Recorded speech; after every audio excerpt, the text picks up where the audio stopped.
Hello दोस्तों, स्वागत है आपका हमारे YouTube channel TET fact academy में। मैं शशिकांत राय और आज हम बात करने वाले हैं 94,000 शिक्षक बहाली प्रक्रिया जो काउंसलिंग चल रही है। आप देख रहे हैं कि जो फर्स्ट फेज की काउंसलिंग कंप्लीट हो चुकी है, सेकंड फेज की आज काउंसलिंग होनी है, यानी कि नगर निकाय 1 से 5 सामान्य शिक्षक और भाषावर्ती काउंसलिंग आज हो रही है। लेकिन यहाँ जो सबसे बड़ी मुसीबत यह है कि फर्स्ट फेज में भी जो है काफी काउंसलिंगों को रद्द किया गया। सेकंड फेज में भी जो है अभी जो पहली चरण की जो काउंसलिंग हुई उसमें भी काफी काउंसलिंग को रद्द कर दिया गया। रद्द करने का जो कारण होता है वो जो है कुछ कारण ये बताए जा रहे हैं। सबसे पहला कारण तो है कि जो है फर्जी अभ्यर्थी, अगर कोई फर्जी अभ्यर्थी वहां पे पकड़ में आता है तो उस कारण से भी काउंसलिंग को जो है रद्द किया जा रहा है। ये जो है पहला कारण ये बताया जा रहा है। दूसरा कारण ये बताया जाता है कि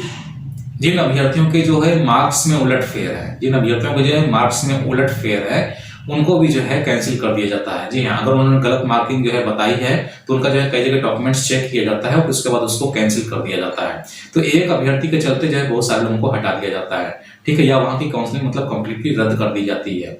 और जो अगला जो कारण ये बताया जाता है कि जहां पर मेरिट लिस्ट जो है तैयार नहीं है या आपत्तियों का सुधार नहीं किया गया है या रोस्टर क्लियर नहीं है, तो उन काउंसलिंग सेंटर्स को भी जो है या तो वहां पे काउंसलिंग पहले ही स्थगित कर दी जा रही है, लेकिन ऐसा सिर्फ सेकंड फेज में देखने के लिए मिल रहा है। सेकंड फेज में ऐसी जगह की काउंसलिंग स्थगित की गई जहां पर रोस्टर तैयार नहीं है, फाइनल मेरिट लिस्ट तैयार नहीं है, आपत्तियों का सुधार नहीं हुआ है या किसी प्रकार की कोई कंप्लेंट की गई है, तो वहां पे पहले से काउंसलिंग स्थगित है। लेकिन फर्स्ट फेज में ये देखने के लिए नहीं मिला था, जिसके कारण भी जो है काउंसलिंग को जो है रद्द कर दिया गया।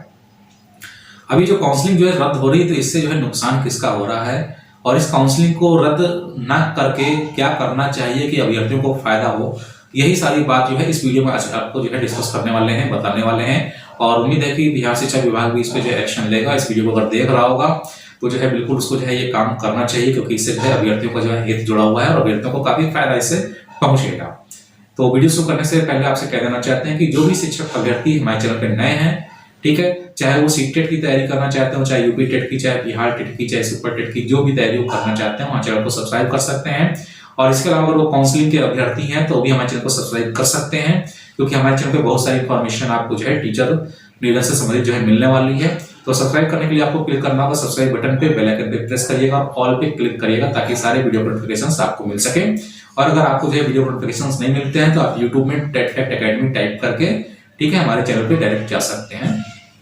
तो आज का वीडियो शुरू करते हैं कि जहां पे जो काउंसलिंग जो है रद्द हो जा रही है, तो काउंसलिंग रद्द करने का जो पीछे जो कारण है तो मैंने आपको बता दिए कि काउंसलिंग क्यों रद्द की जा रही है। अब इससे जो नुकसान हो रहा है वो किसका हो रहा है? इससे जो मुख्य रूप से जो नुकसान हो रहा है वो जो छात्रों का नुकसान हो रहा है, जो काउंसलिंग किए हुए अभ्यर्थी जिनका काउंसलिंग जो है सेलेक्ट हो चुके हैं, लेकिन उनका एक अभ्यर्थी कोई अगर फर्जी हो जाता है या कोई दिक्कत जो है निजी निकाय के स्तर पर आ जाती है तो उनकी काउंसलिंग रद्द कर दी जाती है। काउंसलिंग रद्द हो जाती है, डॉक्यूमेंट जमा हो जाता है, फिर उस डॉक्यूमेंट को लेने के लिए चक्कर लगाना पड़ता है, वो भी जल्दी नहीं देते हैं, नहीं मिलता है, शिक्षा विभाग से बात कराना पड़ता है, तो डीओ डीएम के यहाँ तक जाना पड़ता है। तो काउंसलिंग जहाँ रद्द हो जा रही है, इसका जो सोल्यूशन है कि काउंसलिंग को रद्द ना किया जाए, क्योंकि काउंसलिंग जब एक बार रद्द हो जाती है तो वहां की सीटें वैकेंट चली जाती हैं। अब उन वैकेंट सीटों पे काउंसलिंग कब होगी इसकी कोई इन्फॉर्मेशन नहीं है। सुनने में आ रहा है कि 7वें चरण को जो है शुरू किया जाएगा तो उन वैकेंट सीटों को बैकलॉग मान करके उस पर नए आवेदन लिए जाएंगे, तो भी जो है दिक्कत है, क्योंकि जो अभ्यर्थी का वही सिलेक्शन हुआ तो वो तो बाहर हो गया। अब दूसरी जगह वो जाएगा तो वहां पे सेलेक्ट नहीं हो पाएगा, क्योंकि जो है सेकंड फेज की काउंसलिंग जो पार्टिसिपेट करेगा तो जो कट ऑफ है उसके नीचे ही शुरू होगा, और उससे हाई कट ऑफ है तो वो कहेंगे कि आपका नाम पुकारा जा चुका था तो आपको यहाँ पे सिलेक्शन नहीं मिलेगा।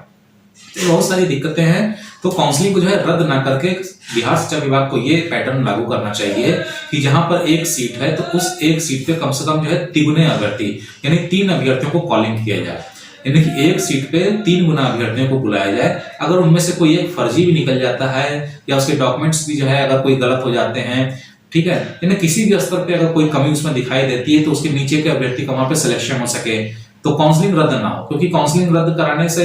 नुकसान ये होता है कि छात्र जो है एक ही बार में एक जगह पार्टिसिपेट कर सकते हैं, फिर उनका जो है समय भी नष्ट होता है, पैसा भी बर्बाद होता है, प्लस उनका जो है भविष्य भी जो है दांव पे लग जाता है, क्योंकि वो आगे काउंसलिंग नहीं करा सकते जाकर के, क्योंकि उनके डॉक्यूमेंट्स जमा हो जाते हैं,